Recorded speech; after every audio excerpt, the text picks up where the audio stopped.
Hi crafty friend, it's me, Justine Dvorak from Stationery by Justine, where when I craft my world stands still. In today's video we're going to make 4 different cards. First we're going to work with the Dancin Nutcracker Fritz, which is such a cute name for this one. He is a big nutcracker, so I'm turning this one into a slimline. So for this nutcracker, I'm going to be assembling him kind of in different parts at different times. And this is mainly because I'm going to focus on giving the gold mirror cardstock that I'm using on various parts of the nutcracker time to dry. So I'm going to start with his boots, which have these little X's that are the gold mirror cardstock. And with them needing time to dry, it's important to just let them sit. So once I'm done putting on the shoes and the feet and the little kneecap area, I'm going to just let this dry. And I'm going to be doing that for various parts of the nutcracker just to make sure nothing wiggles around. So this little drum you can actually put in his hands, or you can have him dance on top of it. And I thought it would be fun to have him dance on top of it. So that's what I chose to do. Now this nutcracker has a whole bunch of different parts. So if you're going to prep it out, you could even go back to the beginning of this video and just see all the little pieces. But whenever I work with a die that has a ton of pieces like this one, I like to look at the example that they give you on the package and then just start from the top down. So for this one, you look at the top, you need something for the hat. What do you need for the hat? Go through the hat, what do you need for the face and the hair and the eyes and the neck? And just work your way from top to bottom. Then you won't miss anything. So for this collection, there is tons of goodies. There are the candy cane stripes, which is a BetterPress plate, which I went crazy with my glimmer machine. I haven't actually used any of those backgrounds yet, but they are so pretty. There's one called A Little Gift. There's birch trees, which I'm going to use later in this video. BetterPress plate with birch trees. Yes, please. So cute. There's one called Holiday Lights, and that one is a embossing folder, 3D embossing folder that is with a stencil, which I'm going to pull out later in this video. There's one called All Wrapped Up. The All Wrapped Up is what I used on that dark green piece of cardstock that you can see on camera there. Cardinal came out with my last card, I believe. Then there's Dancin Moose, Dancin Gnome, Dancin Nutcracker, Dancin Douglas. So the moose is a moose, the gnome is a long-legged gnome. For whatever reason, my camera decided to not film when I was putting that one together, so I show it in this video but not the assembly. The nutcracker that I have here. And then Dancin Douglas is a Douglas fir tree, so that would be a Christmas tree. So there's lots of really fun, playful things to this collection. And I was pleasantly surprised with how easy it was to use the stencil with the embossing folder for the lights. So that was kind of more of a fun, bold, modern card, which I loved. So you'll see with this nutcracker, I did use glitter cardstock as well. I have black glitter cardstock for the hat and gold glitter cardstock. I love black glitter cardstock. It is so rich and deep. That is part of the jewel tone pack. I do have all the paper and stuff that I like to use linked in the description of the video, as well as this collection. So if you do use my links to shop, it costs you nothing extra, and it definitely helps support my channel. It tells Spellbinders Justine sent you over, and then I do get a very small commission from the sale. So I definitely appreciate it when you use my links. So thank you, thank you. All right, let's talk about the arms of my nutcracker. I wanted him to hold the candy cane staff, if you will. I'm using staff because I don't really know what else to call it, but I wanted to make sure it looked like his hand was holding it, so I'm actually going to use both of the little hand eyes. There's a circle and then there's a little half moon. So the one arm is just as it is. That's the one on the left. And then the right arm I put on and I thought, we're going to cut it off. So I made his arm shorter. So it looks like his arm is holding it at an angle. And then he's holding the candy cane. So I'll put the rest of the hand on top of the candy cane if it will ever stay. And then it will look like his hand is folded around that.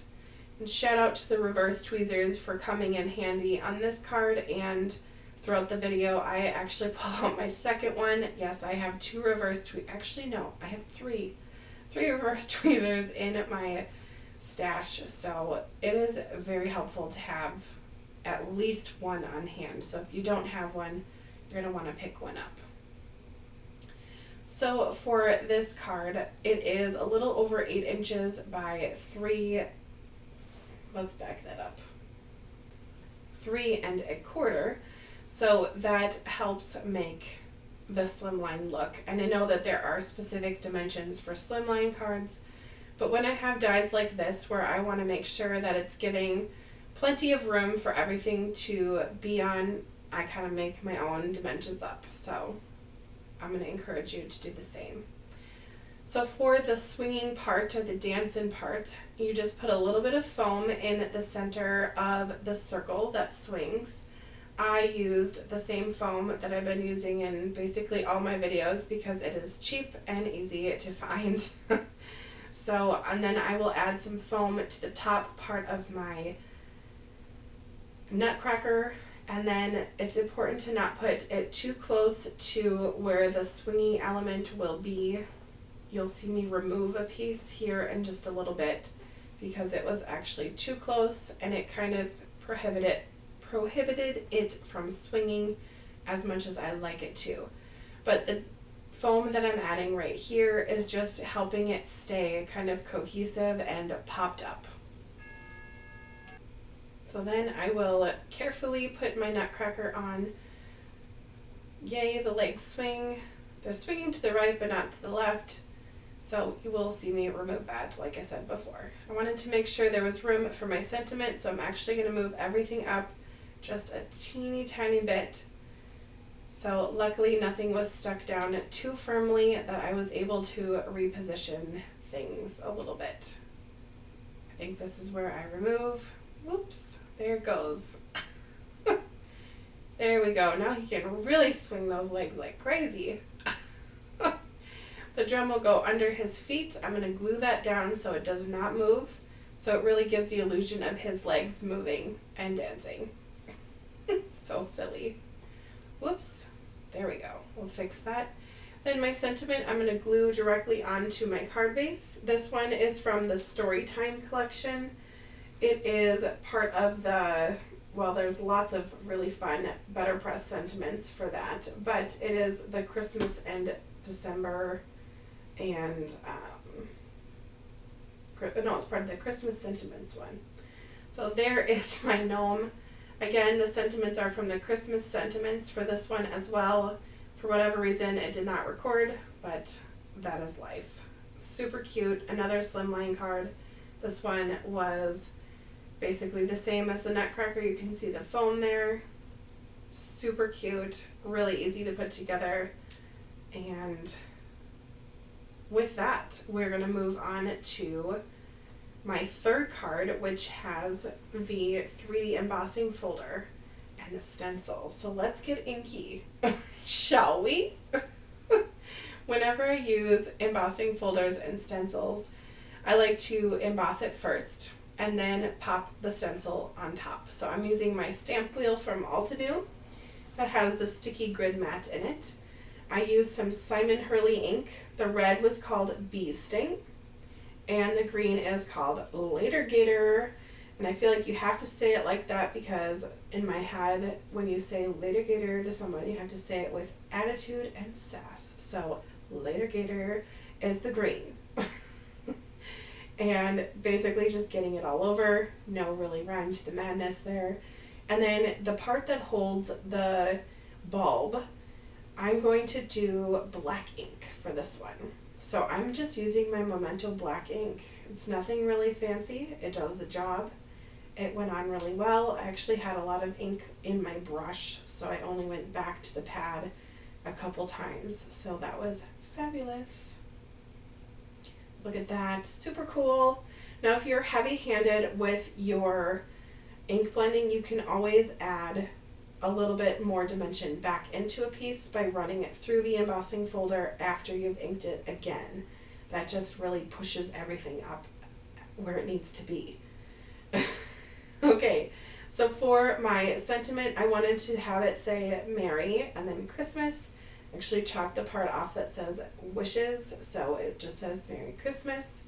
And then I grabbed a piece of red paper. I debated about what color to use a lot here, but I ended up going with red and using one of the ovals from the Essential Ovals nesting dies, and that was a perfect fit for my little sentiment.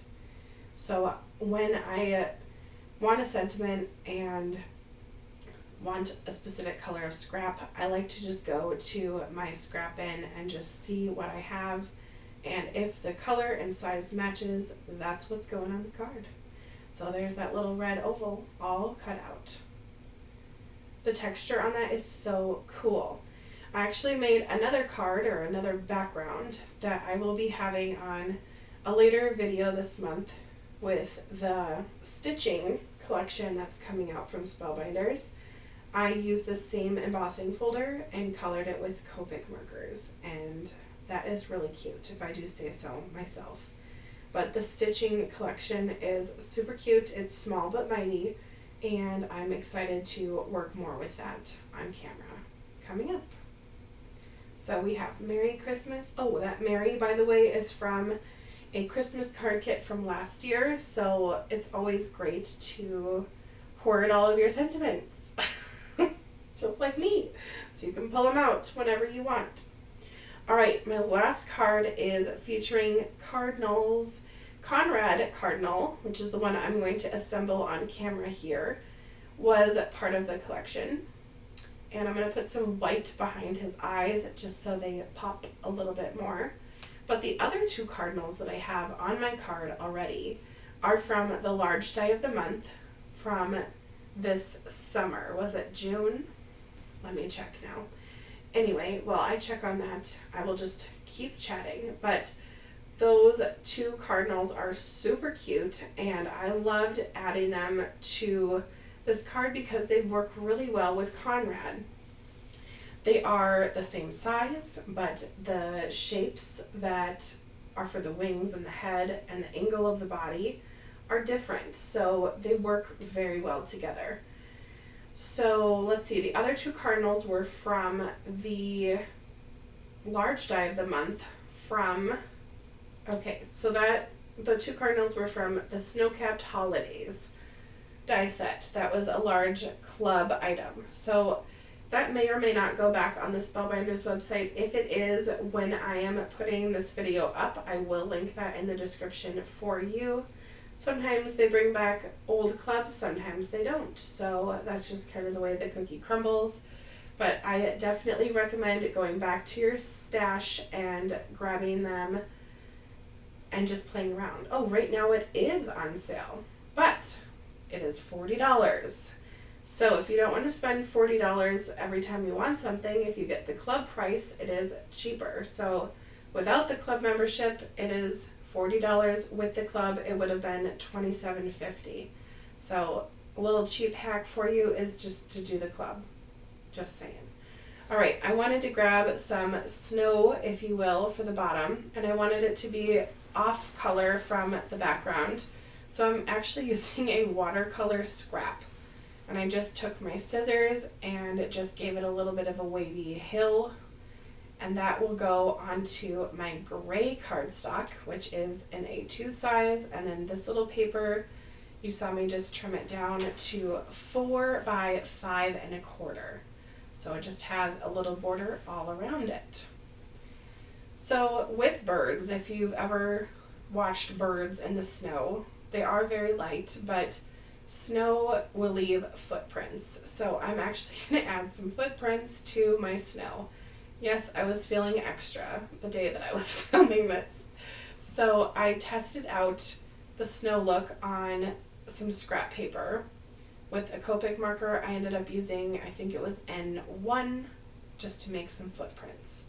But before I do that, I'm popping up my sentiments yet again.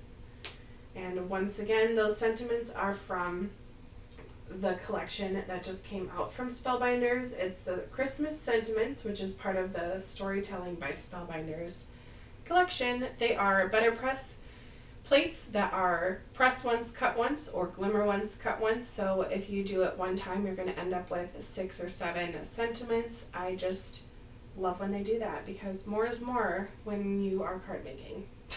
All right, let's get those little footprints under the Cardinal. As you're watching me do that, make sure to let me know in the comments which card is your favorite. Of the 4, I will say the Cardinals are my favorite winter bird. So I love the Cardinals, but I also love the Nutcracker. I think it is super fun. So let me know which one's your favorite in the comments, and be sure to like and subscribe to this channel for more videos in the future. We'll see you next time. Bye-bye, crafty friend.